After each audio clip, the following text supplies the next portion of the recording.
Welcome to Loop City. We are a group of guys that love hoops, entertainment, and culture. Today on the show, it's myself, and I'm joined by Coach Matt Miller, and we're going to break down the top five contenders in the NBA right now, regardless of conference.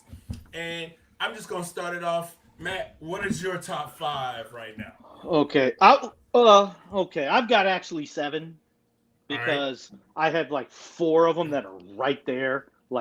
And you'll see, and when you see them, you'll understand why. So clearly, at one and two, and I think you can put them in any order. Is the Bucks and the Celtics, Celtics Bucks, however you want to Yeah. go, right? You know, and it just depends on your preference. What little things you like that the Celtics do, the Bucks do. Those are the top two teams in the NBA right now. Unfortunately, they have to meet in the conference finals if that's the matchup in the East. Not I both of them mean, can't make it to the finals. I'm for it. That's a collision course. So who's your three? At three, I've got uh, I've got the New Orleans Pelicans. Mm-hmm. I've got Memphis at four, and I'm going with the defending champs, the Golden State Warriors, at five. Wow. And I've Okay. got two All right. more in there. I've got two more in there, and I'll get to those. All right. Well, basically, our top four is pretty much the same. I did give Milwaukee as number one because they played despite they are right there with Boston despite Middleton missing all those games, Holiday missing games, Wes Matthews missing games, and I got Boston at two. For three, I have Memphis Grizzlies. I give them an edge just simply because of playoff experience of their core guys, and then New Orleans right after that, the Pelicans, and then my number five, Los Angeles Clippers. Okay. So, So, question though. So we mm-hmm. give the edge to Milwaukee. They didn't have Middleton the first 20 games or so, First 15. first 21 games. Okay, but my Holidays question missed is this six. though: Yeah, about Robert Williams missing games for the Celtics? He just came back yesterday, I yeah. believe. So that has been my thing. Jason and Jalen um, have been a one-two punch. They've been killing it. Like they're both all stars. They're both should probably start in the All Star game in the East. Like they've been playing that well. Um, the only reason I gave Milwaukee the edge was that they're fourth in points allowed, and also they're second best in the East despite their best players. And Holiday's been averaging 21 points a game this year. He stepped up his scoring Mm-hmm. output. And, Bobby Portis has picked it up. So they've had a lot of role players come in Mm-hmm. behind that monster that is Giannis. Now, yeah, I do agree. Boston is, I mean, For it's the one and record, two. Mike. It's apples. For the record, Mike. I Yeah, would have Milwaukee as one as well. yeah, yeah. And Boston, they just got Rob Williams back. Horford is out. They've had Mm-hmm. Blake Griffin starting at the five. Like Mm-hmm. Blake And he's Griffin, been good. He's been good. he's been good, but he's floor Blake Griffin. He's not Blake Griffin from the Clippers era. So It's like Mike and the Wizards. He was floor Jordan. exactly, like I saw him out there against AD the other night, and AD was like, "Oh, barbecue chicken." And the the thing is, Boston does have the highest point differential in the NBA. So Mm-hmm. really it could be yin and yang. But that Lakers game showed me something that they were up 20, blew a lead. Lakers came and then they were down 13, came back. Tatum closes out on LeBron. Actually, he takes LeBron one on one, hits a turnaround, a hard turnaround jumper in his face, and then they go to overtime and they just handle business. So that was a very impressive win. Mm-hmm. So yeah, but with Rob Williams coming back, he gives their collision course. These two teams are going to meet, and there's Mm-hmm. Brooklyn. I'm not excited about Brooklyn. Cleveland is really good, but Yeah, Brooklyn's in my they're seven. just Brooklyn is one of my seven. yeah, they're just And a the other one step was the below those two. Yeah, the other one for me was the Clippers. So I got to Yeah. ask this, Mike Skills, why the Clippers over the Golden State Warriors? Oh, it's simple. The Clippers are only one of three West teams with a winning road record. The other two teams are Denver and Portland. Then their two best players, Kawhi has missed 21 games. Paul George has missed 10 games. Plus, Powell has missed 9 games. Luke Kennard has missed 11 games. And they're tied for second in points allowed. You know, they're in just about every game. And every night, you don't know who's going to show up for it. They're obviously not playing Kawhi back-to-back. But this week, he's had 2 impressive games, including I think it was the Monday night win over the Celtics for a season high 25. And then a couple nights later, I'm trying to remember who they. And I think he came through this afternoon for him as well. Yeah, I'm trying to remember who they played on Wednesday. I want to say it wasn't Sacramento. I forget who it was, but he had a good game. I got it, Mike. Give me 1 second, Mike. I'm pulling it up right now. Yeah. They played Wednesday. They played the Clippers. They played It was Minnesota. Minnesota, that's right. And he closed out that game. And the big thing from that game was at the end of the third quarter, or like early in the fourth, there was a scene of him coming to the bench and him telling Ty Lue, this is Kawhi, telling Ty Lue, keep me in the game. I want to keep playing. I'm good. Because he was on a minutes restriction. And Ty was like, no, I need to sit you. Yeah. But then to close out the game, Minnesota made a little run. And he put Kawhi back in there, and he closed the game out. Yeah. So, and today they won 102-93 against Washington. Kawhi played almost 32 minutes, scored 31 points, 9 rebounds, 3 steals. Yeah. 2 of 5 from 3, 12 out of 26 from the field. That's 46%. You're going to take that. Kennard with 20 off the bench, as you said, with they're deep. Terrence Mann 10, Amir Coffey 10. John Wall gave him 9 points and 6 assists. Absolutely. 2 out of 10. Batum has shot it pretty well this year. You know what you're going to get from a guy, from Morris. Yeah. You know what you're going to get from Morris. You know what you're going to get from Batum. Yeah. And Zubac is out right now as well. Yeah, Zubac is out. And they're still right there in the running, so. Well, hey, you called it when we did our season preview, Mike, you called it. But you said top 6, right? I'm going to take it a step further. Yeah. 5 games separate in the loss column, 1 through 9. 6 games separate 1 through 10. 1 through 12. Yeah. Well, 1 through 10 is 6 games. Oh, 1 through 10. So it's like 7 from 1 through 12. 7 games is 1 through 12. Yes. Yeah. Oklahoma City, Houston, San Antonio. I mean, Houston's played better. They're 5-5 over the last 10, but we're not expecting them. Yeah, they're in the Victor or win beyond some sweepstakes. They're not contending. Absolutely. So, I told you I've got Brooklyn and I have the Clippers. The Clippers, what it's self-explanatory what my reasoning is, and maybe that's hypocritical because I have the Pelicans third. Yeah. With Zion and the injury history there. Well, let's talk about that. Why do you have the Pelicans third over Memphis? Because I think they're a deeper team. Plain and simple. They went on this latest run without their second best player, Brandon Ingram. They've just gone nuts. And they've been top 5 defensively. And you know what I mean? And they're the number 1 or number 2 scoring team. I think when you look at point differential, they are. I'm looking. They're third. They're third. Plus 5.6. Now Memphis is right there at 5.1. Yeah. I know they have the the experience, but I like New Orleans better. Yeah. Because New Orleans has 3 guys. You can say, get me a bucket. Right. Memphis to me has 1. You're not giving I love Desmond Bane, but you don't give it to him. I need you to get me a bucket. Right. Ja, he's going to get you a bucket. Yeah. Jaren, you know what I mean? And that's kind of you can give the ball to Zion, he can get you a bucket. Yeah, I think when the game is on the line, I would feel good about either Zion or Ingram taking a shot. Or even CJ. Yeah, or even CJ. The thing, though, the reason I gave Memphis the edge, not only because they're winners of the last 9 out of 10, but they're tied for the best home record in the NBA. They also have the best record in the West, despite their 3 best players missing time. Including Desmond Bane missing the last 14. It's almost identical with New Orleans. Memphis is 13 at home. Close. New Orleans is 12-3. They're both 6-7 on the road. They've both had injuries.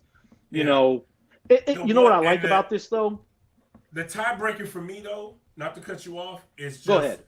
Memphis has gotten a little playoff experience as a unit. Zion wasn't there last year in that series. Yeah. So that's the one edge I give. But you're right that they have three guys that can get you a bucket with the game. And remember, we know playoff basketball slows down. Oh, yeah, absolutely. They've got three guys who can score in the half court. And that's actually four. If you dump it down to big Valanciunas, he can score down there too. You're not giving the ball to Steven Adams saying, "Hey, Steve, get us a bucket." I like Steven Adams. I don't even think Steven Adams is in on the offensive end down the stretch. If it's a final play, he's on the defensive end for sure. He's on the defensive end for sure, but he's not in the offensive play with 10 seconds left in the game. No, I don't think so. How if you had to go, because I know you did 5, I did 7. Where would you have? Because Cleveland would have been 8 for me. Where you got Cleveland, Brooklyn, teams like that, and Golden State, because you didn't have Golden State in. I would have Golden State at 6 simply because they got those nuclear weapons of Steph and Clay that can go off at any time. The thing about it is this road trip. This stretch without Steph and on the road, they have a terrible road record. They're like, 2-12 right now? Like they are. And Golden State is on the road. They are 2-14. Yeah. Like, I've never heard of a contender that was that far under 500 on the road. Especially, you're digging yourself this big of a hole when you go into the playoffs. You're going to have to go into somebody's building and steal a series. Like, let's not forget, they didn't have home court against Memphis last year. And if Ja doesn't go down, maybe they don't, win some of those games. And maybe it's a different outcome in that game 5 without Ja, But the other thing about it is they're struggling right now. Their biggest hole is the 5 spot. Kevon Looney, he does a great job, but who else is going to back him up? Wiseman is down in the G League, and you got to. I believe is it JaMychal Green who's I think playing the backup 5 minutes right now. Yeah, but JaMychal Green, I've seen so many Warrior games this season. I don't like him that much. I know a lot of people do. I think he was with Clippers last year. I'm not a big fan of his. I like him. I think he's a bad fit for the Warriors. He just doesn't fit in the team. It's one of those things where they move the ball and everybody seems to know the offense, how to move the ball. He seems out of place. And that's not a knock on him as a basketball player. I don't think this is the right system for him. And also playing him at the 5, I think he's out of position too because he's normally playing like the 3 or the 4, right? Yeah. So normally, he's normally at the 4. Yeah. So at the 5, he works at the 5. If it's in a small ball lineup, it can work. Yeah, but again, it can work on the offensive end, but on the defensive end, when you're going against you're going against Jokic, you're going against AD, you're going against the real Sabonis, you're going against Embiid, that's barbecue chicken. Like, what did Lopez is another one too, and Jared Allen and Mobley. Yeah, when that game against Milwaukee, Bobby Portis and Lopez and Giannis just ran train on their defense. Just literally ran over them, bulldozed, and got whatever they want. Bobby Portis had like 25 and 10. Lopez had a double-double, I believe. So it's like that's Golden State's biggest weakness. Plus, they're still figuring out their young guys. Kuminga, he's starting to come around after a slow He's playing start. Really well the last 5 or 6 games. It looks like he's finally figured out his role. But this is why I'm still bullish on this team. I think the 2 teams in the West, it doesn't matter what seed they are. They can beat anybody if healthy, Clippers and Golden State, right? It doesn't matter if they're the road team. Yeah, if healthy. If healthy. But what I like about Golden State, you see what Kuminga's starting to do off that bench. He's turning into the guy we all thought he could be. DiVincenzo is now starting to figure things out. Jordan Poole is playing better, and I just like the overall pieces there. I think Wiseman will be a part of this rotation when all is said and done, and I think he's going to be fine. Because I'm very bullish on Wiseman. I really am. I know he's not. I know amongst Warriors Twitter, they hate him. They want him gone. You can't. The guy's a freak. You got to have him out there. Honestly, and I've been listening to several podcasts, I think the Warriors are going to be buyers at the trade deadline. And they're going to move. Wiseman's going to be moved. I think they're probably package Wiseman and Jermichael Green together for somebody for a piece. And, if they're not going to get, they're going to need another big man, number one. They need a 5 spot. But I also wouldn't be surprised if they made a move for a Caruso type player. I'm not saying Caruso himself. I don't know if they can swing that luxury cap on it. And honestly, the Bulls. If you give him Wiseman, it might work because Wiseman's at like $12 million because he was, number 2 pick. He's in that 10 to 12 million this year range. So it might work if you package Jamaica. I mean, you might be able to make that work. Yeah, but that's my biggest thing. I know the Bulls are going to be sellers at the deadline. That's just how it's going to be because they are looking terrible. Like I heard some ridiculous stat. This is a quick Bulls rant, but go ahead because last year after beginning 39 and I think 21, since then they've been like 17 and like 40 something. Yeah, we've got to be careful with context though because I think you and I would both agree most Bulls fans would be on our side with this one. If Lonzo doesn't go down, they probably still finished top 3 or 4 in the East last year. That was a big loss. This year though, I don't think Lonzo makes that big of a difference this year. I think they're still bad if he's there. I think they're still bad, and I saw a headline the other day of a story, and it's like the Bulls are terrible in clutch minutes, and the problem is Zach LaVine, and I would agree with that. I don't think Zach LaVine. I think Zach LaVine has clutch moments, but can you make the playoffs with Zach LaVine being the guy that takes the tough shot at the end of the game? If I'm looking to make at the playoffs, roster, you might not win. You might not win a first round matchup, but you can make the playoffs. They proved it last year. I don't think you can make the playoffs with LaVine being the guy in clutch. It was clear last year that was DeRozan. So, but anyway, back to the Warriors. I think the Warriors are in a tough stretch, and if they can gain some confidence of these guys on this stretch while Curry is out, and they can get Wiseman back and he can be effective, or they can move on from him and get someone effective in that position. Definitely, I see them there because at the end of the day, they have championship pedigree and they have stupid talent. Yeah, and this is a nice chance for Jordan Poole and DiVincenzo to really, and maybe even Moses Moody, the second-year player off the bench, can get some real good run now and get into a nice rhythm because Clay has found his rhythm. Draymond Green has been, good. Yeah. Since that really bad start, those guys, Wiggins will be back soon. Yeah, and people forget that the early Warriors, we're talking 2015, 2016, had a crazy depth. They had Sean Livingston. They had the Brazilian Barbosa. Blur. Yeah, Leandro Barbosa. They had guys on the bench. They had big men. They had role players. Maurice Spates. Yeah, Mo Spates. They had guys that just came to work, did their job, knew their role, and relished it. And I think right now they have young guys that are trying to make a name for themselves, trying to establish themselves. And that's a lot different from veterans that, know what their role is. Like, Dante DiVincenzo was a huge pickup because that dude knows his role. He's not going to do anything outside of 1, 2, 3. He's not. And he's a champion. He's a champion himself. Champion. Exactly. He's not going to do anything else. He knows what it takes to win.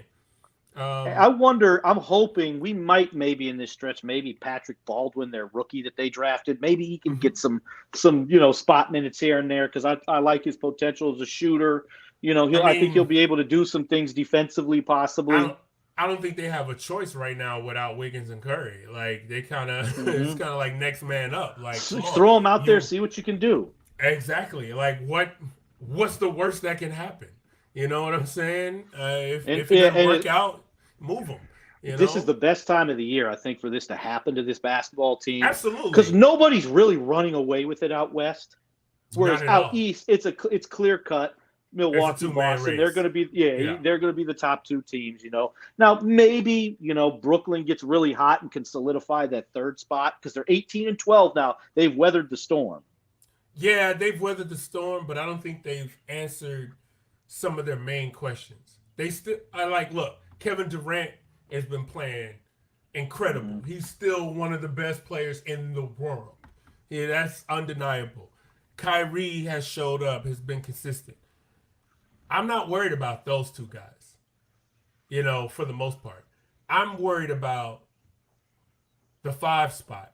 I'm worried about other guys making key contribution and the flow of the offense because they have a tendency to go hero ball, go one-on-one and ISO ball. Mm-hmm. And with two players like KD and Kyrie, it's easy to do that Well, because they're so now you got TJ Warren coming off that bench now. Maybe right. He's back. He can go one-on-one and score. So you've got 3 guys who can get buckets on that team. Right, but for that and team, Simmons, when he's healthy, has started to play like he's looking like the Ben Simmons we thought he could be. Yeah, but when you look at that roster, other than Ben Simmons, who can't score the ball?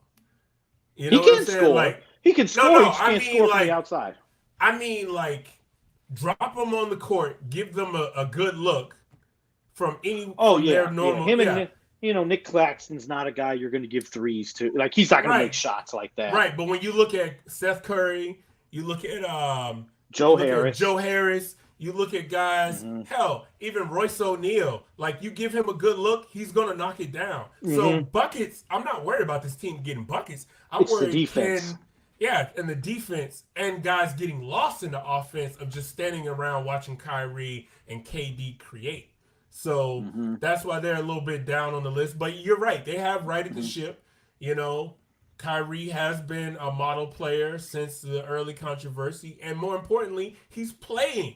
That's the main, anybody listens to this, the main criticism that I and most of us on the podcast have had about Kyrie, aside from the off-the-court issues and distractions, is that he has not showed up to play. This season he has shown up and dedicated himself to his team, and that's what you know what? Nobody, and you notice now that he's showing up and playing and he's producing, nobody gives a damn about the off-court issues. When you perform, it's not going to be as big of a deal.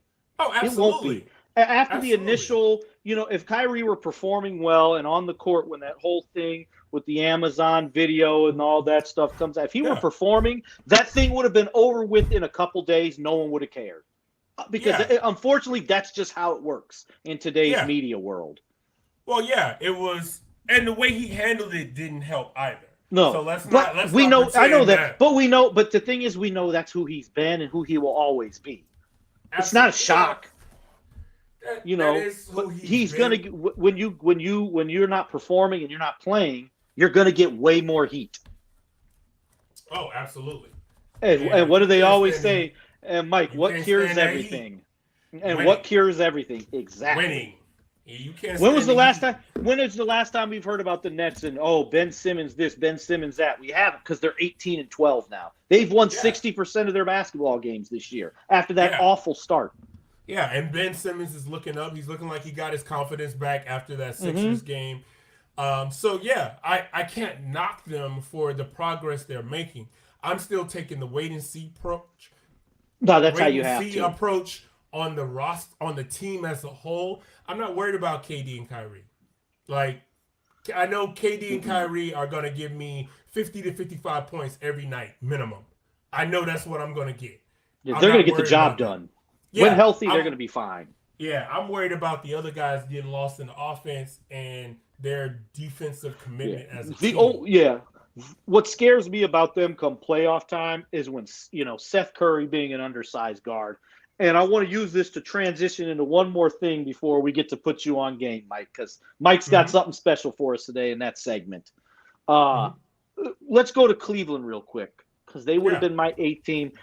We all know they have those two monsters up front, Evan Mobley and Jared Allen. We know what Donovan Mitchell and Darius Garland can do in that backcourt. But what scares me is the backcourt defensively because they're so little.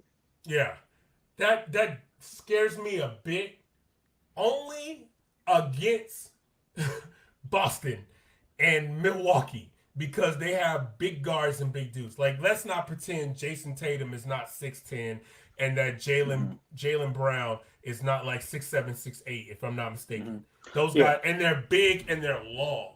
Then you look at Brooklyn. Brooklyn has Kyrie and Seth Curry. They're about the same size in that backcourt. And actually, Cleveland's backcourt maybe because Mitchell and Curry are about this, but Garland may be slightly bigger than Kyrie.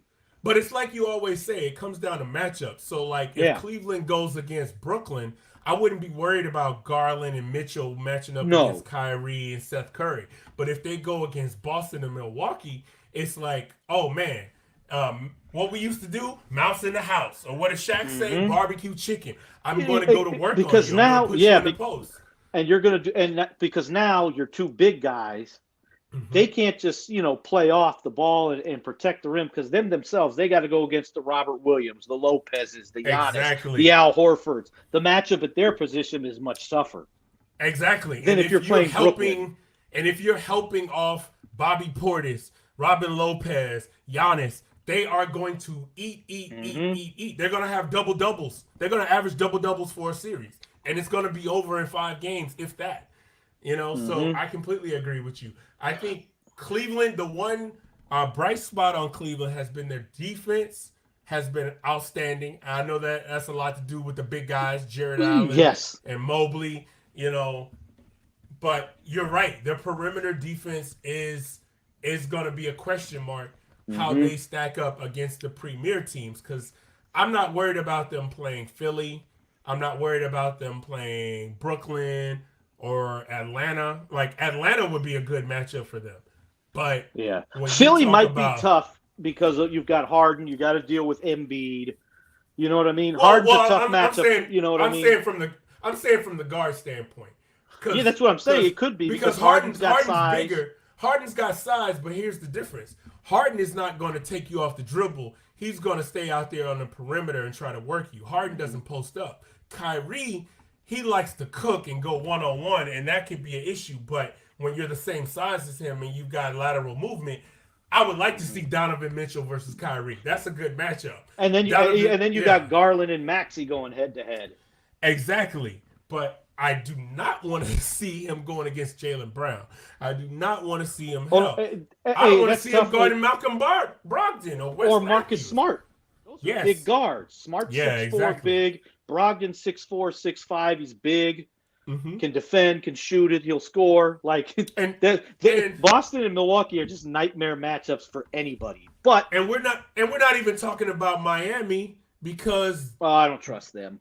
Yeah, we don't trust them right now. They look their age in certain spots outside of the bright spot of Bam and Jimmy making clutch moments when he plays every Kyle Lowry's game. had his moments, but he's old. Yeah. Tyler Hero's had his moments. He's not that guy though. I think he's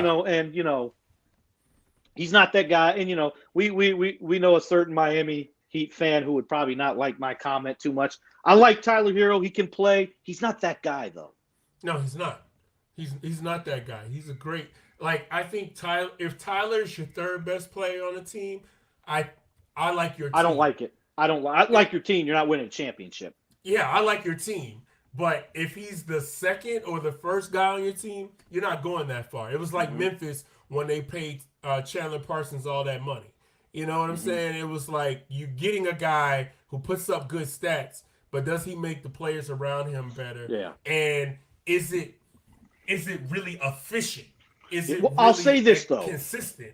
He showed it at Kentucky. We saw it the other night with the game winner. Come nut crunching time, he can show up for you. He's not a guy who fades away from the pressure. So that's a good thing. Yeah, I don't think he's afraid of the pressure. My thing is, can you count on him? Like Jimmy is a guy that I am not afraid on in the pressure, and I would count on him. The only issue with Jimmy is he going to be healthy and ready to go? Exactly. Like even in Game 7 last year when he came down the court, that was a good shot. Yes. That was a good shot to win the game, win the series, and I can live with that.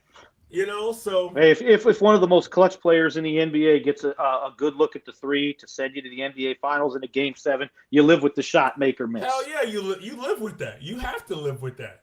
Like, what more could you ask for in a game you had no business being in?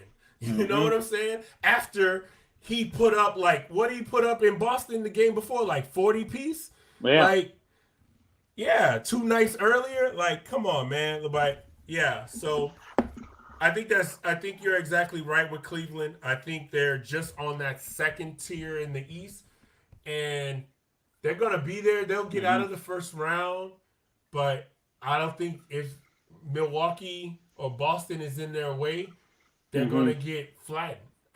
Yeah. They just don't have the Yeah. size. I've got one more thing, and then might get to put you on game. But Mm-hmm. I was thinking about when we were talking about Golden State. You know who this team kind of reminds me of? That True. 94-95 Rockets team. Oh yeah, absolutely. Defending champs, kind of Championship struggled. You make hangover. the, I'm not saying Golden State's going to go get a caliber of a guy like Clyde Drexler. They Yeah, don't need a but guy like that, but a trade that kind of gets you a guy like a Jay yeah, Crowder, maybe. You know what I mean? that's Who can, yeah, who's on the that's block? You know what I mean? that is a shoe that I am waiting to drop because Jay Crowder, there's any Mm-hmm. contender that needs a Or wing 3 and D, maybe they that's a go out and guy get you need to go after. yeah, they go out and get a Nerlens Noel who's on the Yeah, block. Maybe even like a Mo Bamba. You know what I yeah, mean? Like there are guys out there. Clearly, they're not of the quality of Clyde Drexler. That's an yeah. all-time great, top 50 all time. Right, but I But get what you you can. They mean don't need. because Yeah, they they're don't need him. They don't need a player like yeah that. They have they that already. what they need is a spark. They need whether Mm-hmm. it's bringing somebody in or a stretch where they get hot and they click and figure it out. Because this Mm-hmm. team, when they're clicking, they will bulldoze you. Like at We saw home, what they did. We saw what they did to Boston. The yeah, team but who's not probably just been the that. best team in the league. They beat them. But not just that. This season at home, they are literally night and day at home Mm-hmm. and on the road. Yeah, they've lost a couple games at You know home, what? You know what that but is though, Mike. I think it's the mhm, young guys because young players it kind of really is. struggling. You know what? It really Yeah, is. it's the It young really guys who is. are struggling a little bit, but they're And going to figure it out.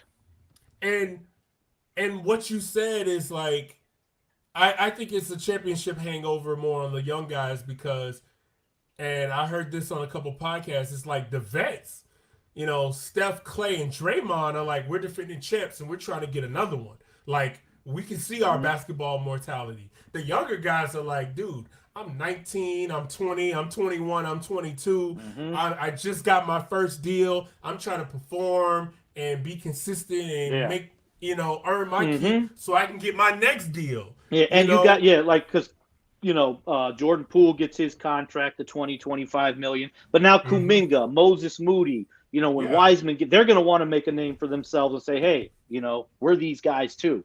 We want to be Yeah. And paid. We're good players. yeah, we want to earn our money. And it's like Steph has already made, 150, 200 million as a player. Clay has already made his 100 million.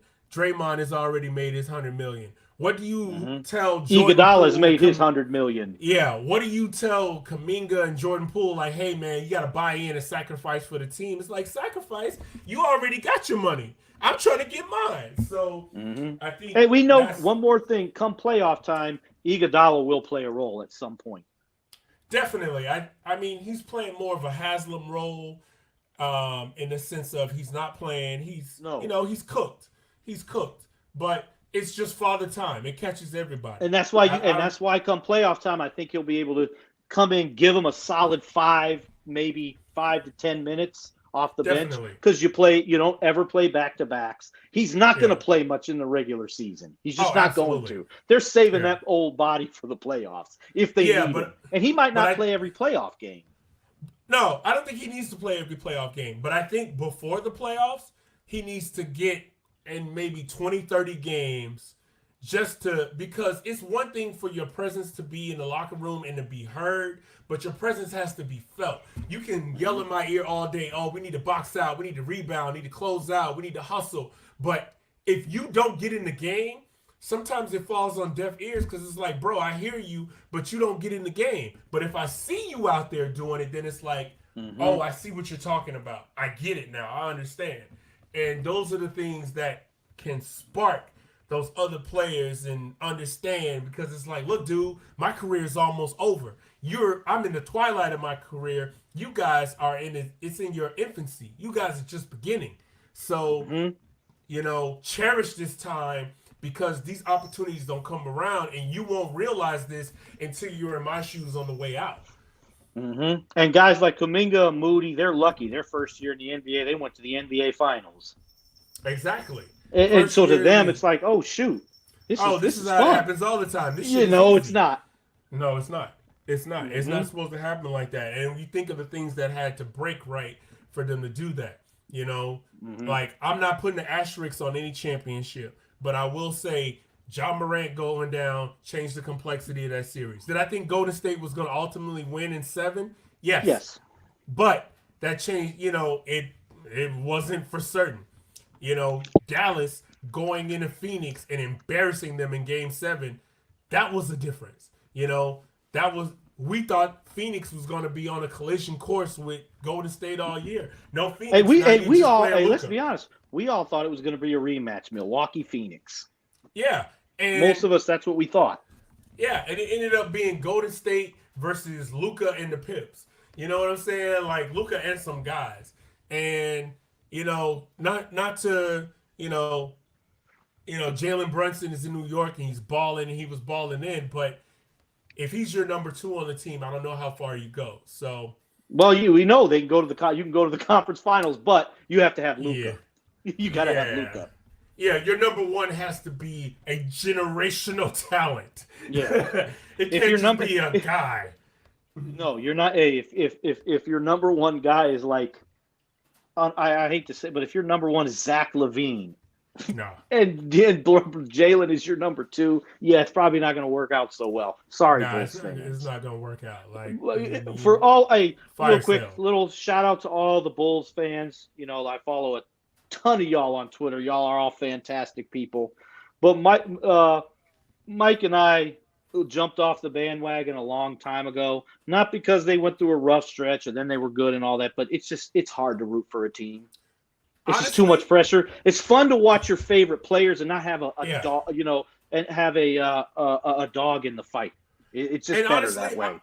I had this conversation with my best friend Manny the other day, and it's like I had this moment.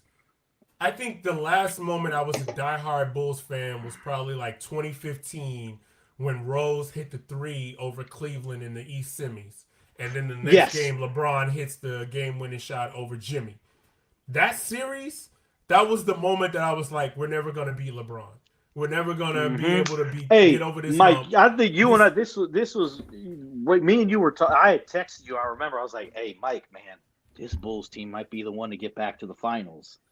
yep. Because they And went then up 2-1. LeBron, I believe they went up two to yeah, one in yeah, that they went series, up two and one they on that had shot, game 4. LeBron and hit it, LeBron hit that and it's shot, tied. It would have and been 3-1 Bulls. Because I think yeah, Rose hit one before him. He hit the game winner, but then he hit uh, a possession before LeBron hits. I think Rose hit a 3, didn't he? yeah.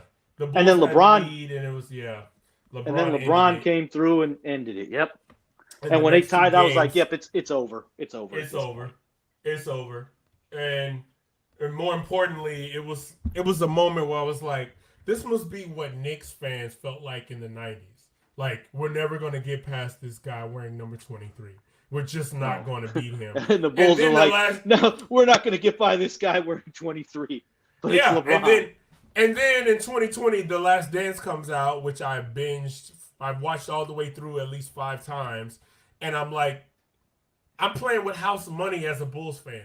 I was a childhood Bulls fan since like 89, 90, and it's never going to get better than Hey, 6 championships in we, 8 years. It's never going to get better than that for me. I'm playing mhm. with house Hey, money. you It, know what?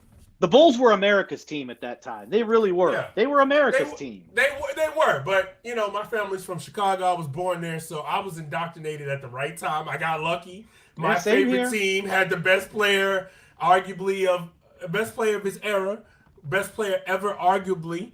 And it's like if you're a fan of a team and you have a run like that, you gotta just appreciate it. Mm-hmm. And after that, you can't get greedy. Like Hey, this stuff you're is right. Hey, hard. it's like, hey, my guy Jason Battle, big Warriors fan. Hmm. Been rooting for him. He's our age. He's been Warrior fan for a long time. Lived, fan through the bad, through the good. He's like, man, we've won 4 championships in 8 years, man. If we don't win another, I'm good. I got to Exactly. experience it.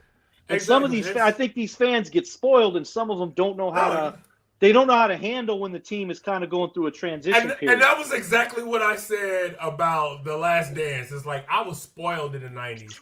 I should have cashed out in '99. I should have took all my Bulls gear and just packed it up in storage and just held it for one Only, day. hey, only hold the Jordan gear. That's fine. No, I'm not talking about selling it. I'm talking about pack it up to preserve No, I it know. Oh yeah, because yeah. like Hey, you can because still rock the like Jordan those are stuff. I'll still rock it. But it's like if somebody asks me, "Are you a Bulls fan?" It's like, yeah, of the '90s. Mm-hmm. Yeah, Yeah, man. but Hey, Mike. You know what, man? Hey, I'm gonna put you on game. yeah. So this week's Put You on Game segment is about the Netflix series Last Chance U basketball. Some of you guys are familiar with the Last Chance U, which focuses on football, but just back for its second season is Last Chance U basketball, which focuses on East Los Angeles College, a junior college basketball team.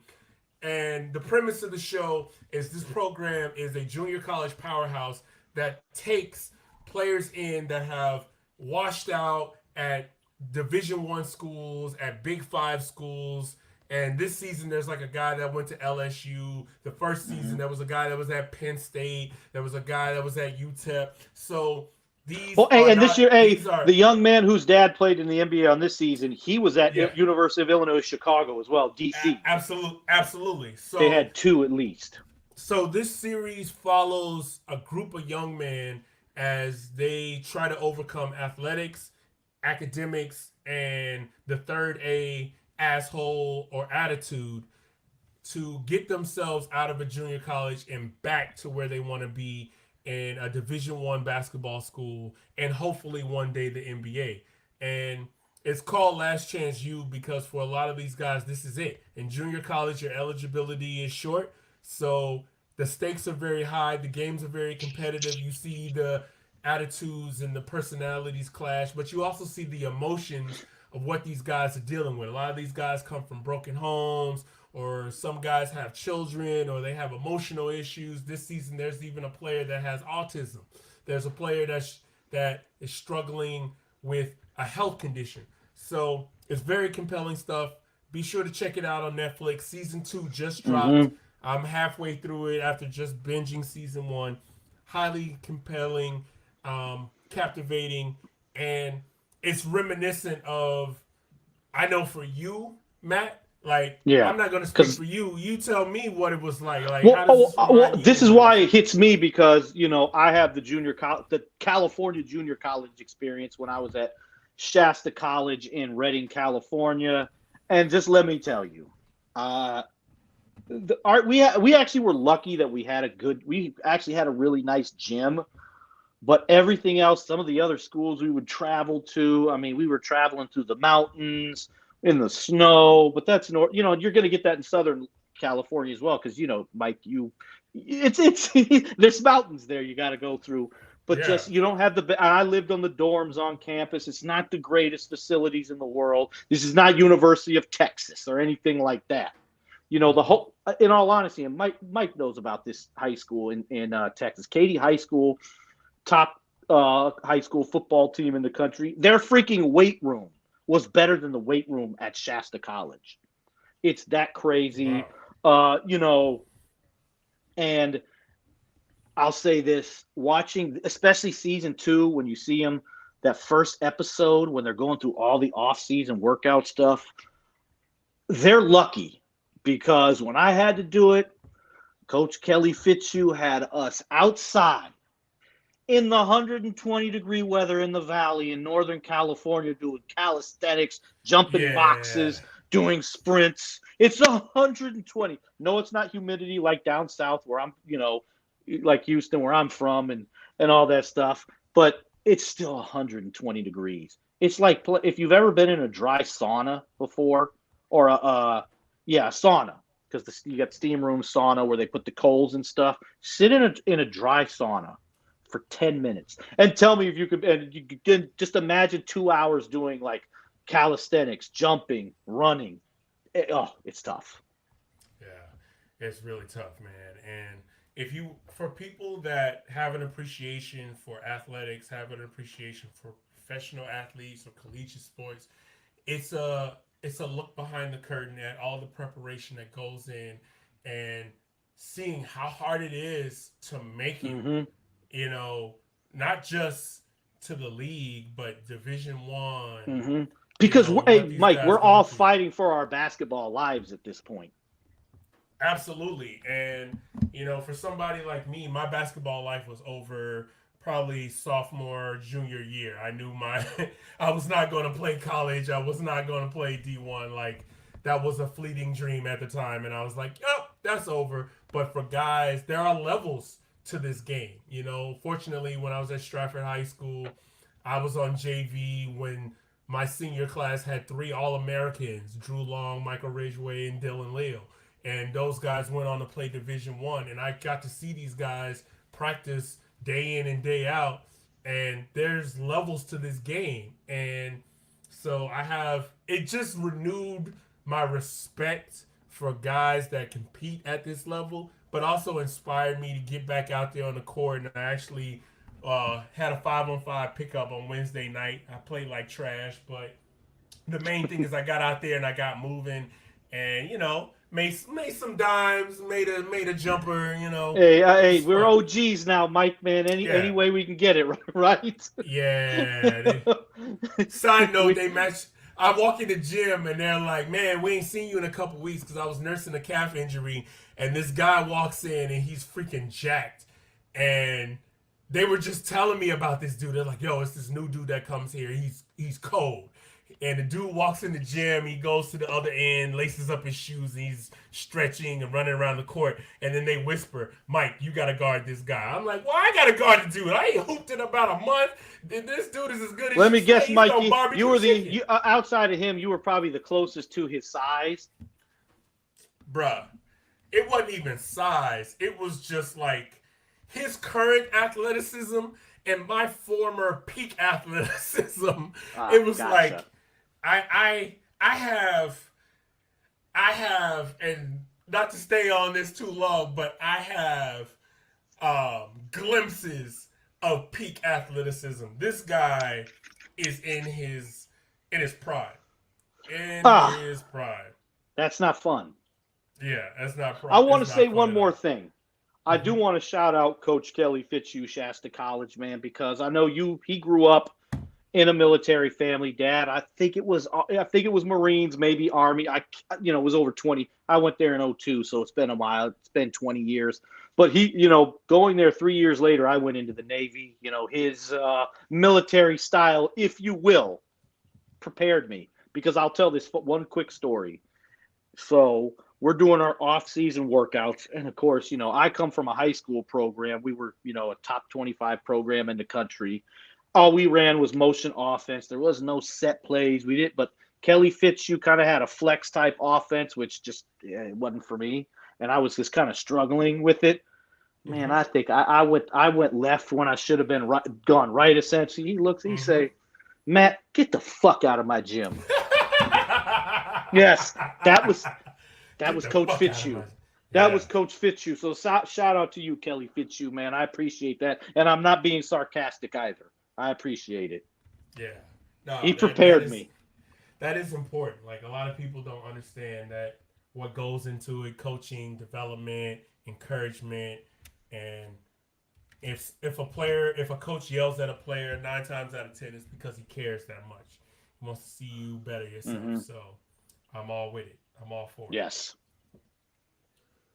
Well, that has been another episode of Loop City. Again, we are five guys.